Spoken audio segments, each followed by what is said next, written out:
love that you bring up fun so often because I feel like it's the missing piece for so many people, especially if they're stuck in the suck of, just whatever they're in. That's such an important piece to understand that like it can be challenging and fun at the same time. And so much of what you just said makes so much sense for why I resonate so deeply with you and why you had such a huge impact. Because like when you were explaining you were in your mind and you had to bring it into your heart basically, right? Like just to connect things in a different way. Like that was where I was at. I was definitely in my mind and I felt unsettled, but I couldn't figure out why. And I was trying to figure out from my mind rather than from surrender. Mhm. And I was so clicked into here, into my brain that just it wasn't helping me. It was definitely at that time in my life too. It wasn't helping me. It was definitely in a state that was not functioning at its highest capacity. Well, I mean, is it ever? I think there's always more that we can do.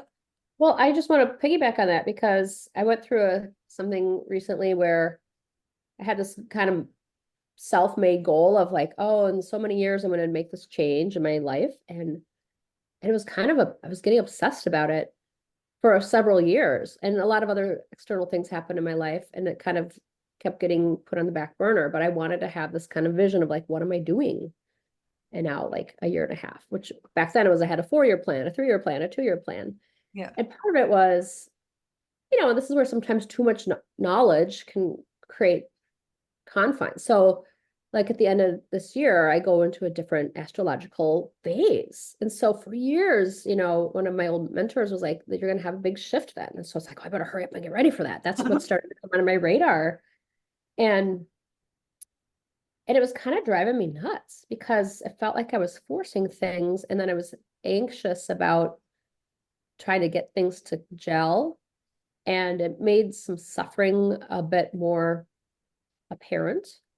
And it was earlier last year, kind of shortly after I finally felt like I was beyond some of these estates I had to manage and deal with some of my own personal grief. And I finally got to rest. And so the rest, it took several weeks. And I remember like, oh, here I am, you Yeah. know? And then, this is a really important part because then I was like, wait a minute, I live, and Einstein said this too, but I really live by the belief like the mind that created this problem isn't going to get me out of this problem, right? That's So so is it good. a problem or is it an inconvenience? So I was like, my mind has not been um settled because I've gotten these a couple really big deaths in my life, and it really shook a lot of things up. And so, and there's other losses, not just that, but it wasn't like the dust hadn't settled. And I was trying to create something, um, make something happen, but I couldn't see where I wanted it to go. I couldn't feel it. So it was just hoping that I was going to feel this relief, and it was really uncomfortable for a long time. So it was like exhausting. So anyway, once I kind of got rested and I knew that I just needed to have that down, it was kind of like, all right, it was like all the guides are like, it's time for you to rest. Okay. Yeah. So last year I had this, very long period of teaching, and I was like, okay, now I'm going to have all this time off. And I love to teach, but I knew I needed just the time to not talk and just to have like time where I'm not in front of the computer, just getting out of the constant orchestration, a part of what I do does. And it took 3 weeks. And so, and after once I hit that reset point, then I was like, okay, now I got to expand that. So that did happen, and I'm still able to be in that space. But my point is until I could hit that reset, I was like, why was I even trying to force anything? It's just, nothing that I really wanted would have come from that. So it Right. just reminded me like the power of when you're caught up in the stuff, like you just surrender is one, but another piece is going back to that trust. Like it's going to work itself out. Your job right now is to regulate and get grounded. And it might not be for a while. And, Yeah. learn to be okay with that and take really good care of yourself. And that's something I did understand, and it just had to get through it. Yeah, I'm even seeking in my brain right now like a word for active surrender because it's like surrender with a listening or surrender with Yeah. like an awareness, which is different than completely letting go, right? Like there's effort there, there's a focus there. Yeah. I don't know what that word is, Oh, but I call it fierce compassion. oh, I love that.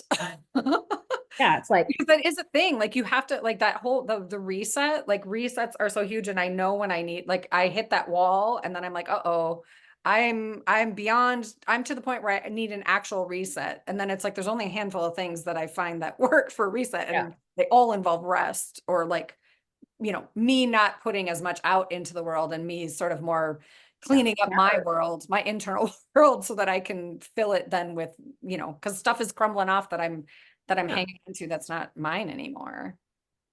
yeah. And part of it too is a lot of, I mean, I learned this years ago, especially after having my son, and you don't really know when you're tired, like how Yeah. tired you are.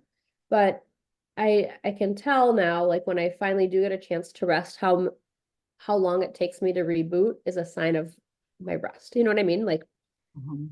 there was a anyway, so you're right. I also like to call it trustful surrender. Like I just gotta surrender and trust that there's something bigger and my past intentions and I didn't come into this world without, you know, information that's gonna be guiding me that's still in play. In fact, a lot of what we do is so much more orchestrated by that than the moment to moment actions that we think have a bigger control in our lives, I think. Oh, yeah, without a doubt. And being connected to that, I think, I mean, before I would have said it's really rare, but after dropping into your community and now creating my own community as well, and then finding other communities that have, like, there are more people out there that have that skill and just that awareness than we might think. But if you would have asked me before I found you, I would have just been like, what are you even talking about? I don't get it. Yeah, well, that space that we've been talking about just now, we're kind of like comfortably uncomfortable. Yeah. Not that nobody likes it, but it is a rich space. Sometimes we call it being in the kunda, being in the fire bowl where, stuff is melting, changing, shifting, and stepping into fire, it's not pleasant, but something's going to change. And so having an attitude of like, I mean, I was just sharing this the other day with my students, like one of the best attitudes you can have on this path is go on an adventure. What are we going to encounter today? Ooh, looks like it's a little Yeah. rough hill ahead. I can't quite see where it's going. Are we going to be sheltered or is there going to be like a lot of, climbing up or are we going to get a chance, what are we going to see today? It's so like that, but that opportunity to see it as an adventure. And then what do I need to bring with me today? Do I have my materials? Am I rested enough? Do I have, you know, it's that's uh, that works for me as far as like how to live a life where I can be happy with and also know that I'm not, just running amok. Yeah. But no, too, it's not always going to be easy. The best things in life often are gained because you went through something really challenging. And we forget that when we're really suffering, that wow, maybe on the other side of this is the person I've always sought. And sometimes that alone gets people to get unstuck from their suffering or take the new action. And a lot of times it's because of the people they know that somebody reminds them. And Yeah. that inner awareness that takes practice, Yeah. come to it. Yeah. Well, I love what you just said about the adventure and then bringing the tools with you. Because one of my favorite questions these days to ask myself is, how do I want to show up? How do I want to show up today? How do I want to show up for this podcast? How do I want to show up for this really challenging conversation that I have to have?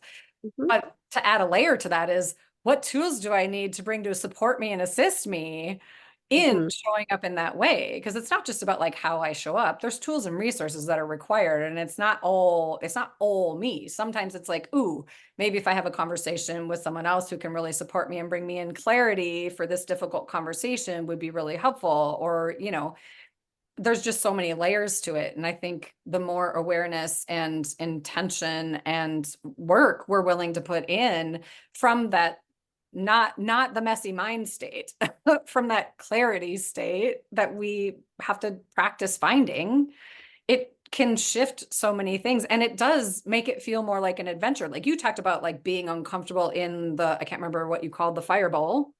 Hunda. Hunda, right? Like to be uncomfortable. Fireball. Kundalini, Yeah. yeah, that makes sense. To be uncomfortable in that fire bowl is one thing. To be comfortable in the discomfort of your old patterns is a whole nother thing. One's going to take you somewhere. The fire bowl will take you somewhere new and exciting and for you. And the Mhm. discomfort or the comfort in the discomfort of the old patterns keeps you right there. And like to choose where do you want to go is such a fascinating, I don't know, you empowered me in so many different ways. And you took away so much fear because you just everything that you said, it's like it makes sense because you were the perfect. I needed the logical to connect the spiritual, and you had that for me. Some people don't. Some people are just like for me, I if you would have dropped me right into the spiritual and given me none of the logical, it would have like I would have just been like, that's it, I'm out, I'm terrified, I don't know anything, I'm not in this world, I don't get it. Mhm. You were like this beautiful blend of, you know, here's the logical pieces of this, and here's the spiritual pieces of this, and we can braid the two together or bridge the gap between the two or make them make sense in a way that they're complementing and supporting each other, because like we are having a human experience, and if we choose it we can connect you know to the spiritual aspect of it, that as well, and they go beautifully together. If you go too far on one side or the other, the human experience becomes something different. I don't really messy, I guess. Yeah, I mean, I hear that a lot from people. They think I'm practical and yet spiritual. And I mean, I fought for that. There are times I've been too into the spirit and then too into the physical. And you know, it's a daily practice of touching something sacred. I do my morning practice every day, and that kind of like resets my, you know, what is life really about for me, and how do I bring that in? But my endeavor to weave that into the world. I mean, that's all the other stuff, like, and then the self-care and managing, you know, your life, like all that really matters. But that's why I've gravitated towards the yoga world and that kind of Eastern philosophy is because they do it so beautifully, is the weaving of the physical, mental, emotional, and the spiritual. And in fact, you know, it's just assumed that that's what health is you are not one part. It's the integration of that. And our culture, I think, is hungry, especially in the last several hundred years when we've kind of split ourselves, you know, into these different compartments, and that doesn't feel whole, you know. So reweaving and, you know, my hope is that our culture can continue to expand by being able to be in difficult places and stay curious. And it's really hard when you have a lot of people using the ability to polarize and create duality as a political tool and as a way to gain supporters. You know, I mean, that's not fair to people who actually want to, I don't know. You get a lot of energy by thinking you're right. Yeah.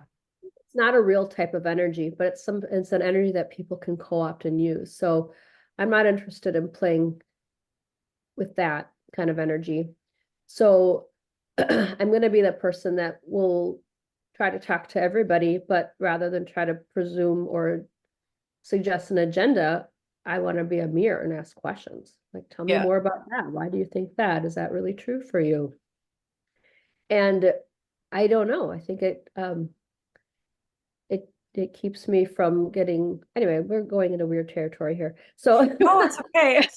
yeah. Well, you But anyway, brought I think, you know, this question comes up too, is like, you know, just in having, you know, a business slash school or training center or, you know, community of people that assumedly want to grow and expand, you know, sometimes it may feel like some people might not be welcome, but everybody's welcome. I mean, even if you have certain beliefs or opinions, as long as you're not an asshole, yeah. like come and learn things to help you understand if that's really true for you. And sometimes that's been met with a little bit of resistance from some people because it's like, well, we people have to look like this in order to be here. It's like, no, Yeah. everybody's welcome. And I mean, think of all the biases and things we've been born into. Think of the things we've inherited through our genealogy that you mean as a person might be very unbiased, but then you have these things that come up and you're like, why am I feeling this right now?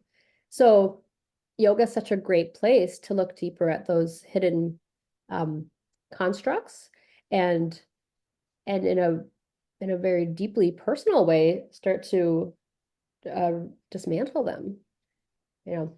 Yeah. Yeah. You brought So up curiosity. I just one final question, and then I want you to make sure that you share with people how they find you if they want to deep dive into yoga and all of the other amazing things that you do. But you brought up curiosity, and I'm just wondering, I'm curious if you think, because you said curiosity, and shortly thereafter you said fear, and I was like, oh, is curiosity the way out of fear? Is to just be inquisitive and curious and even playful and fun to navigate? I don't know. I've never really connected those two dots, but when you said it, I was like, oh, that's amazing. oh, for sure. I yes, I think if you part of a yogic mind is to understand what is mind and what's what's behind the mind. And so when you start to sense fear, fear is a primordial cause of suffering. It's a klesha, it's an affliction of the mind. And fear can come in the form of like fear of death, fear of change, fear of just anything new, fear of something different. And it creates duality, it creates separateness. And, as we all know, kind of in modern language, it creates like a fight, flight, or freeze response, something all of a sudden you get on the attack. And that, again, it's that duality. Now you're here and you're not this. So it's a weird form of protection, but it isn't always true, right? Like the snake in the corner, is that a rope or is it a snake? It's an ancient philosophical question. I got to look closer. If it's safe, I will look closer. That's really the answer. And Yeah. then, oh, it's just a rope. Okay, I can relax. And then hopefully there's a feeling of relief. And often there's not. And that's a big problem in our culture is we just get too many of these red flags all day and then we don't get the relief. And so then everything is triggering us from like, oh my God, this fire right here is like um Yeah. it's a fire. So the curiosity assumes you're going to look at something with discernment before you make a judgment. I'm curious about this. Oh, wow. That's interesting. How human of me. So for example, last week I had a minor procedure and I had to have some anesthesia. And then the rest of the day I was home and I was really irritated. Mhm. Like had this revved energy and I couldn't sit still and I'm supposed to rest. And I'm like, oh, let me be curious about this. Because, if I wasn't paying attention, I maybe would have lashed out at people, or I could have been like just grumpy and let it get to me, and then that created more problems. But I was like, wait, this isn't how I usually operate.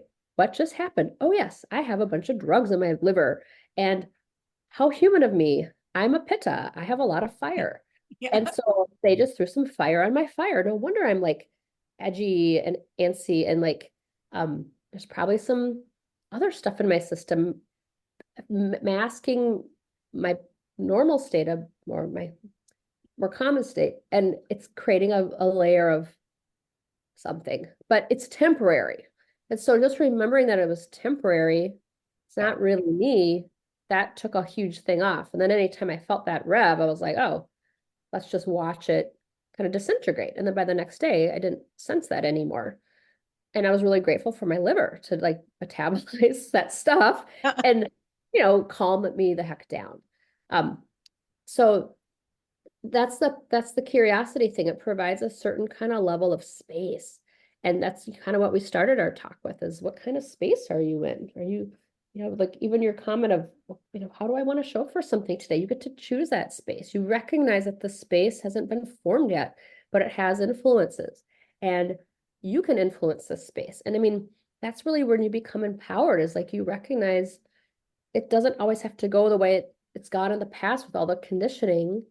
You can spin it a different way, and in fact you can help uplift and liberate and remind people they can have that too. And it's a type of savvy, it's a type of mojo, it's working with fire, it's working with the element of change. And that's when you're in the fireball, then it's like, okay, what's the fire going to do today? Instead of like being burned by it, you get to play with it and dance with it um and liberate it. And and the more practice you get, the more fun it is. and the more is revealed. I do use the word fun, and I do hear that from students, but I think that's really, really important is the, this is a great teaching from the yoga tradition that life is a divine play. This is all a big play. And like, what's my role and how did I get to show up in this life? And what attributes do I have? Like, okay, well, that's an interesting role. And it really it starts to show you have in some cases a little bit less freedom, but in other cases you can lean in so much more to what has been given and make more progress, or maybe have more agency in certain areas that you didn't know you had that power into. Yeah, that's amazing. I just when you're talking about how self-aware you are and how like you could catch yourself in the I'm agitated, I don't normally show up this way. So many people don't have that skill. And that's a skill that I've developed over the course of the years training with you, studying yoga and the other things. And it is about being curious with yourself and asking questions and like, where is this coming from? This is not like, this is not how I normally show up. What is happening right now? And instead of being like rigid or self, guilt and shame, to shift into like curiosity and where might this be coming from? And oh yeah, I'm a pitta too. There's fire in my liver. What do we do about that? It's sometimes it's just you got to wait it out in the discomfort, and that's okay. But when you're inquisitive about it and you're curious about it, and then you have some sort of innate wisdom or inner wisdom that you've built, it can help you just surrender to that. This is my truth right now, and it's going to be uncomfortable for a hot second, and that's okay. No pun intended. So, yeah, that's amazing. So if you were to, this is going to be a big question, but just offer one bit of guidance, whether they're on the yogic path or not, to someone just of some, there's a simple step to start. What would you say? Mm. Super simple. Just every day, do one thing in a step in the direction you want to go. Yeah. One Yeah. thing. It doesn't need to be a big thing. Like a lot of people, it's just be grateful for something, or just be grateful for the gift of life, even though your life might suck at the moment. Like I don't have a life right now.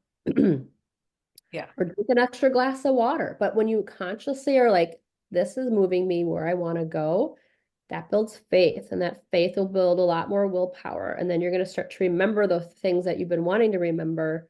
And then all of a sudden you start to feel more comfortable because you're like, I'm actually doing it. And I'm starting to see changes. And then all of a sudden you get more aha moments. And all of a sudden, like life speeds up, and in a good way. Like it just more energy comes in than you could think. But it's that step of faith, step forward, one step every day.